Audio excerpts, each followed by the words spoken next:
Assalamu alaikum everyone. My name is Uzma Javeria and welcome to my channel easy English with Uzma. आज के इस video में हम इन जुमलों को इंग्लिश में कैसे बोले उसे सीखेंगे। So let's get started. तुम कितनी दफ़ा नहाते हो? तुम कितनी बार एक्सरसाइज करते हो?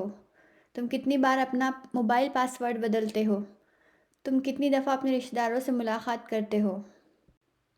ऐसे सवाल या जुमले जिनकी शुरुआत कितनी दफ़ा या कितनी बार से हो, तब हम हाउ ऑफ़न का यूज़ करते हैं।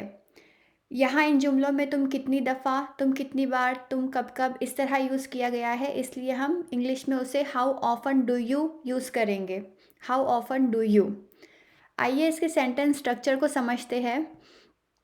वो ऐसा होगा, हाउ ऑफ़न डू यू, फिर हम वर्ब का फर्स्ट फॉर्म लगाएंगे, फिर ऑब्जेक्ट आएगा। यानी सेंटेंस की जो शुरुआत होंगी वो हाउ ऑफ़न डू यू से होंगी। जब आपको किसी की पर्टिकुलर चीज़ के बारे में मालूम करना है कि कितनी दफ़ा या कितनी बार वो उसे करता है, तब ऐसे सेंटेंस का यूज़ करते हैं। यानी ऐसे सेंटेंस में फ्रीक्वेंसी बताई जाती है कि कितनी बार आप वो चीज़ करते हैं। आइए एग्जाम्पल के ज़रिए समझते हैं। तुम कितनी दफ़ा नहाते हो? तुम कितनी दफ़ा नहाते हो? तुम कितनी दफ़ा के लिए हाउ ऑफन डू यू। नहाते हो, टेक अ बाथ। वर्ब का फर्स्ट फॉर्म आएगा एंड देन ऑब्जेक्ट आएगा। यहाँ पर नहाने के लिए टेक अ बाथ यूज़ किया है मैंने। आप यहाँ पर ऐसे भी यूज़ कर सकते हो, how often do you have a bath, या फिर how often do you bath. एक कॉन्सेप्ट आपका क्लियर कर दूँ यहाँ पर। अमेरिकन इंग्लिश में बाथ जो है वो एज ए नाउन यूज़ होता है, एज ए वर्ब यूज़ नहीं होता। इसलिए वो लोग टेक अ बाथ यूज़ करते हैं नहाने के लिए, जबकि ब्रिटिश इंग्लिश में बाथ एज ए वर्ब और एज ए नाउन दोनों यूज़ होता है। इसलिए अगर आप how often do you bath भी यूज़ करोगे तो वो भी करेक्ट होगा। इट डिपेंड्स कि आप किस में कंफर्टेबल हो। अगर आपको ये सही लगता है तो आप ये यूज़ करें, how often do you take bath. अच्छा, दूसरी चीज़ ये कि कितनी बार या कितनी दफ़ा के लिए हाउ मेनी टाइम्स का यूज़ क्यों नहीं किया गया, हाउ ऑफन का यूज़ क्यों कर रहे हैं। तो मैं आपको यहाँ पर डिफरेंस बताती हूँ कि हाउ मेनी टाइम्स का यूज़ एग्जैक्ट काउंट बताने के लिए होता है। फॉर एग्ज़ाम्पल, अगर आपसे पूछे कि आप दिन में कितनी नमाज़ें पढ़ते हो, कितने वक्त नमाज़ें पढ़ते हो, how many times do you pray नमाज इन अ डे, तो हमारा आंसर होगा 5 टाइम्स। यानी हम एग्जैक्ट नंबर बताएंगे।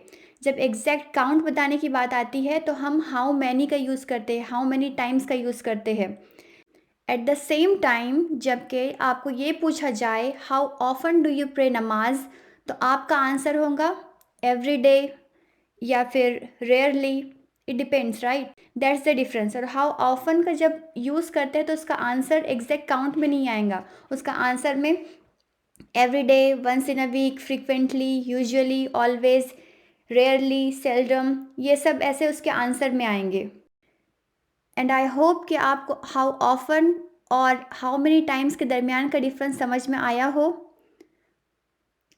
आइए नेक्स्ट एग्जाम्पल की तरफ बढ़ते हैं। तो एग्जाम्पल है, तुम कितनी बार एक्सरसाइज करते हो? अच्छा, एक बात गौर कीजिए कि सारे जुमले प्रेजेंट इंडेफिनिट में हैं, तो हम इसे ऐसे बनाएंगे, how often do you exercise. तुम कितनी बार के लिए how often do you exercise करते हो। यहाँ पे एक्सरसाइज वर्ब है इसलिए exercise, then question mark, how often do you exercise. Next sentence है, तुम कितनी बार अपना मोबाइल पासवर्ड बदलते हो? How often do you change your mobile password. How often do you change your mobile password.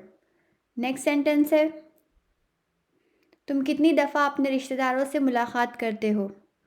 तुम कितनी दफ़ा के लिए हम यूज़ करेंगे हाउ ऑफन डू यू। अब मुलाकात वर्ब का फर्स्ट फॉर्म लगाना है। यहाँ वर्ब है मुलाकात करना। मुलाकात करने को हम इंग्लिश में कहते हैं विजिट करना, विजिट करना। तो हाँ, तो सेंटेंस कुछ इस तरह बनेगा, how often do you visit your relatives. How often do you visit your relatives. अब आप मुझे कमेंट करके ये बताएं कि इस जुमले को किस तरह कहेंगे। तुम कितनी बार फास्ट फूड खाते हो?